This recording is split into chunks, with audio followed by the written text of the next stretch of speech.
আল্লাহ রাব্বুল আলামিন বলেন, তোদের লিডার আর পাওয়ার কায়দা নাই, আমাকে গালি দিছে, আমার তাতে কিছু আসে যায় না। আমি আল্লাহ, আমি মহান, আমাকে গালি দিলে আমার কিছু আসে যায় না। আমার খোদাইত্বের মধ্যে সারা পৃথিবীর মানুষ যদি আমার নাফরমানি করে, আমার খোদাইত্বের মধ্যে বিন্দু পরিমাণ কোনো কমতি আসবে না। আর সারা পৃথিবীর মানুষ যদি আমার ইবাদত বন্দেগী করে, আমাকে আল্লাহ বলে মেনে নেয়, তাতে আমার খোদাইত্বের মধ্যে বিন্দু পরিমাণও একটু বৃদ্ধি পাবে না। সুতরাং আমাকে গালি দিছে, তাতে কিছু আসে যায় না। আমার পয়গম্বরের সঙ্গে বেয়াদবি করেছে, এটা আমি আল্লাহ সহ্য করি না। সাথে সাথে উদ্বাস শেষ। ওইভাবে যখন চলে আসলো, এইভাবে আল্লাহর পয়গম্বর তখন শুকরানা নামাজ পড়লেন। সুতরাং আমি বলি, বিভিন্ন মানুষ আবুল সরকার বলেন, কোন তোমরা বলতেছেন আউল বাউল ফাউল, আমার আল্লাহকে নিয়ে গালি দেয়। কোন মানুষ তার নেতাকে দিয়ে গালি দিলে তার জন্য জীবন দিয়ে দেয়, রাজনৈতিক নেতার জন্য জীবন দিয়ে দেয়, সামাজিক নেতৃত্ব যারা দেয় তাদের জন্য জনগণ জীবন দিয়ে দেয়। কিন্তু আমার আল্লাহ শুধু আবুল সরকারের সৃষ্টিকারী না, আমার আল্লাহ ওই সমস্ত বাউলদের সৃষ্টিকারী নয়, আমার আল্লাহ ইহুদি খ্রিস্টানদের সৃষ্টিকারী নয়, আমার আল্লাহ মুসলমানদের সৃষ্টিকারী নয়, আমার আল্লাহ সারা পৃথিবীতে যত মাখলুক আছে সমস্ত মাখলুকের সৃষ্টিকর্তা। সুতরাং আমার আল্লাহকে নিয়ে বলবে তার মুখ না কি হুক কি বলে এটাকে, এই ধরনের খারাপ কথা বলবে, আমার মুখ দিয়ে উচ্চারণ করা সম্ভব না।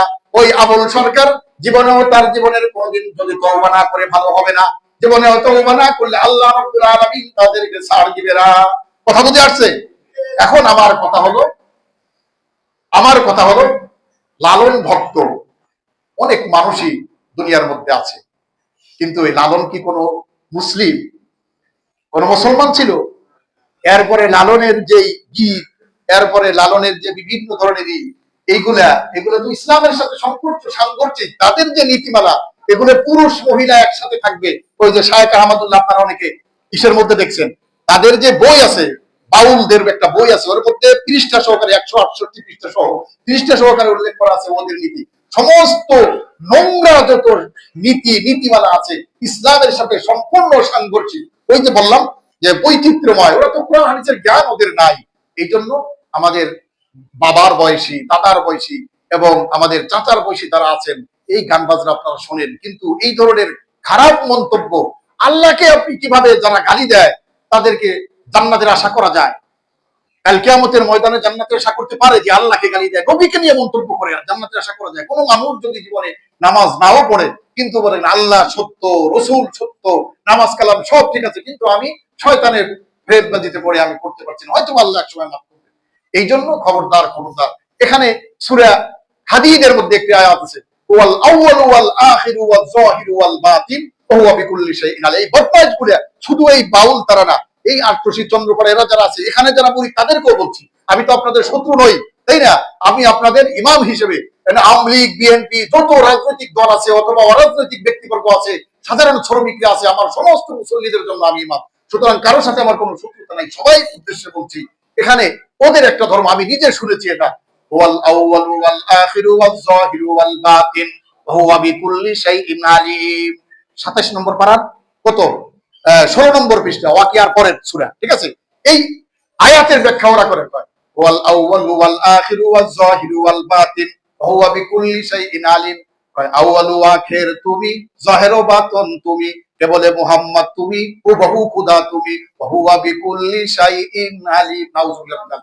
এই যে বলে, অথচ দেখেন আল্লাহ রাব্বুল আলামিন বলছে ওয়াল আউয়ালু ওয়াল আখিরু ওয়াল যাহিরু ওয়াল বাতিন, আল্লাহর সামনে আল্লাহ রাব্বুল আলামিন ব্যবহার করেছেন। আর এটা ওদের পিশাবের জন্য, ওই যে বাউল যারা আছে এবং পিশাব আছে বিভিন্ন, এই পিশাবের উদ্দেশ্যে তাদেরকে ব্যবহার করে, আটশি পিশাবের জন্য ব্যবহার করে, চন্দ্রপাড়ার পিশাবের জন্য ব্যবহার করে। মুরিদরা বলে ওয়াল আউয়ালু মানে তার কাছে যে হয় আউয়ালু আখির তুমি, জাহিরও মানে আউয়ালু তুমি, আখিরও তুমি, জাহিরও তুমি, বাতিন হুবহু খোদা তুমি। নাউজুবিল্লাহ। এই কথা যে বলে তার ঈমান থাকে? এই কথা কেউ বললে ঈমান থাকে? হুবহু খোদা তুমি, কে বলে মুহাম্মদ তুমি, কে বলে কি মুহাম্মদ, খোদাও সে, মুহাম্মদও সে। অর্থাৎ তারা বুঝাইতে যায় 3.5 হাত বডি, এটা আবার নামাজের, এই 3.5 হাত বডি আল্লাহ, 3.5 হাত বডি মুহাম্মদ, 3.5 হাত বডি জান্নাত জাহান্নাম। আবার নামাজ কি জিনিস? নাউজুবিল্লাহি মিন যালিক। এই ধরনের মতবাদ এখন আমাদের মুরব্বীরা যারা আছেন, ঠিক আছে, আগের আমাদের বাচ্চা তাদের মধ্যে, আত্মীয় স্বজনের মধ্যে এরকম অনেক বিভিন্ন ধরনের গীতিকার এই ধরনের কথা বলতো, ঠিক আছে?